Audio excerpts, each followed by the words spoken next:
de sable et d'or.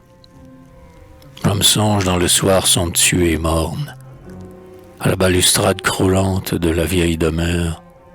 Il s'est accoudé solitairement et ses yeux, qui depuis des mois et des années n'ont plus reflété que les choses silencieuses, regardent au loin, dans les plaines assombries, s'étager les villes où des foules inconnues aiment, bataillent, agonisent et s'évanouissent comme des fumées. Ici le roc que nul printemps n'apparaît, cime triste abreuvé jadis par le sang des victimes, alors que les dieux stupides se gorgeaient de sacrifices. Cime cruel où les roses d'avril n'ont jamais souri, où les sources n'ont pas pleuré doucement la mort future des fleurs vouées aux vieillards qui les emportent. Quand vient l'automne, l'homme songe dans le soir somptueux et morne, tandis que le ciel flamboie d'une plus rouge gloire et que l'or insultant les ténèbres enrichit ses prunelles. Des bûchers tragiques s'effondrent et l'âme déserte est envahie par un tumulte de chevauchées, tourbillons de fer, gueules hurlantes, éclairs de glaive, chevelure et crinière confondues. La horde passe dans sa pensée. Et l'homme se détourne du spectacle éclatant. Ailleurs, la terrasse est interrompue. Les pesants du haut d'un lac sans fond baignent de leur horreur immobile la roche qui disparaît dans le vertige de l'abîme. Maintenant, l'homme marche, les yeux ivres de nuit, vers le lac d'ombre monotone, et sa voix lasse et frôle de lentes paroles les ondes sépulcrales, les ondes épaisses qui ne frissonnent pas. Nuit moins sinistre que le soir, ô nuit rebelle, à mon désir, tu n'es pas l'ombre que j'appelle, et trop d'astres encore m'offusquent de clarté, pour que je boive en toi les coupes du l'été. Autrefois, j'ai vécu derrière les murailles des villes. Je connais les brèves funérailles, de toute joie et vers la cime et vers la tour. Pour le muet exil que je veux sans retour, j'ai fui l'âcre parfum des roses effeuillées. Lorsque je suis venu, les portes verrouillées, pleuraient plaintivement comme des chiens meurtris, et j'oubliais le monde et méprisais leurs cris. Mais la pierre me parle ainsi qu'une vivante. Maintenant, les flambeaux d'angoisse et d'épouvante, dans mon cœur las du crépuscule rouge et noir, chaque étoile qui monte allume un triste espoir. Ô bienheureuse, vos paupières sont voilées, aucun rêve de ciel et d'algues emmêlées n'ondule dans le calme abîme, nul reflet des jours antérieurs où l'aube étincelait sur votre moire alors juvénile et chantante ne se réveille en vous par la nuit éclatante avec le souvenir d'un antique soleil. Ô bienheureuse, vous dormez du vrai sommeil, vous les pâles, vous les froides et les obscures, vous les mortes. J'attends les suprêmes augures, les signes éternels ouvrant leur vol sacré, et l'heure, enfin libératrice, où je serai, ô bienheureuse, lac de nuit, lac de silence, digne de votre accueil et de votre clémence. Ainsi le solitaire invoque les ondes fatidiques, mais pendant qu'il parle, les étoiles plus nombreuses ruissellent sur les pentes abruptes et l'errante est survenue. Ces haillons brochés d'or illusoires par les astres dénoncent les routes hostiles, les morsures du vent, peut-être l'agression de mains brutales.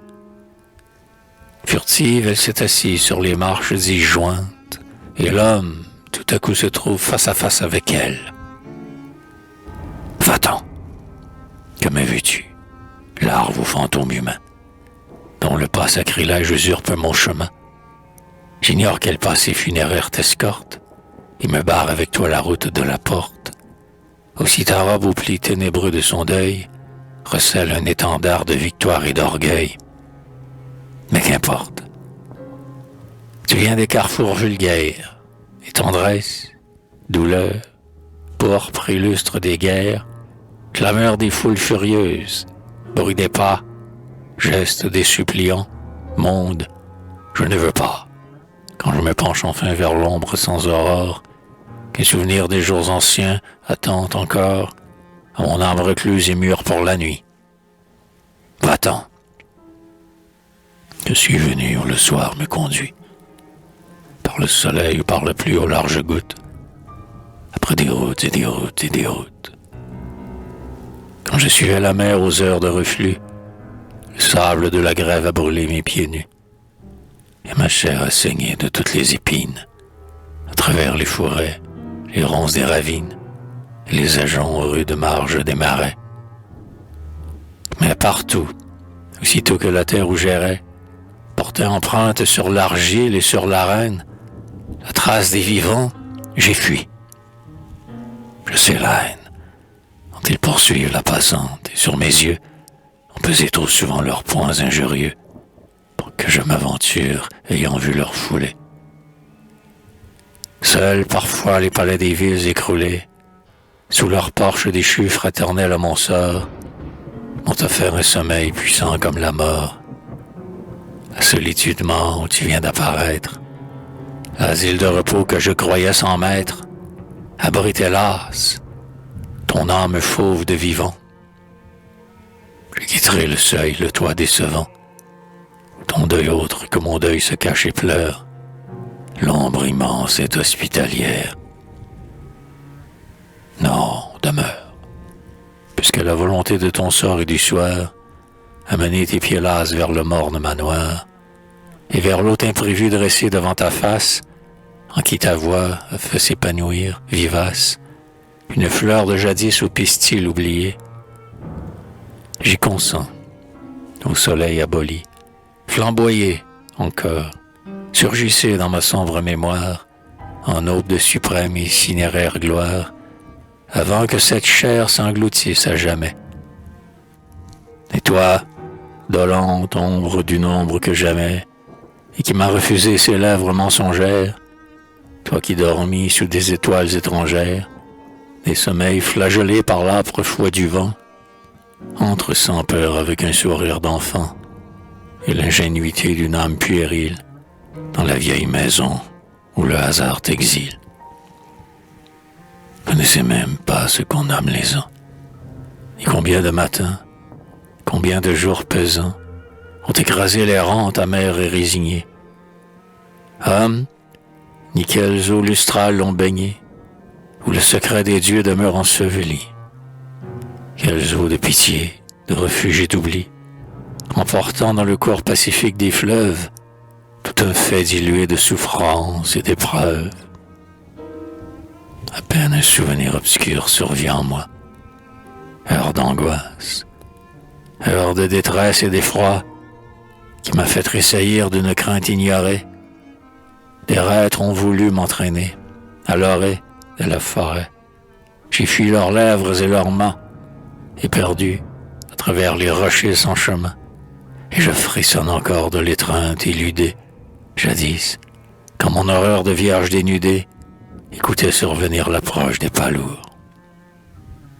Cependant, par des soirs, solitaire toujours, j'ai miré mon visage au miroir des fontaines, étendu vers mon front des lèvres incertaines, dont la source perfide a glacé le désir. Et l'ombre s'effaça que j'ai voulu saisir, comme un pâle soleil qui sombre au flot nocturne, sans avoir accueilli mon baiser taciturne. Mais voici que ta voix grave qui m'effrayait parle plus doucement mon cœur inquiet, et qu'après les assauts de la tempête rude, des astres bienveillants dorent la solitude. Donc j'entrerai sans peur dans la maison. Salut, seuil, et que les haillons du passé révolu s'envolent de ma chair au vent qui les emporte, ainsi qu'un vain linceul d'où jaillit une morte, pour renaître en splendeur de soleil exalté, belle de sa jeunesse et de sa nudité.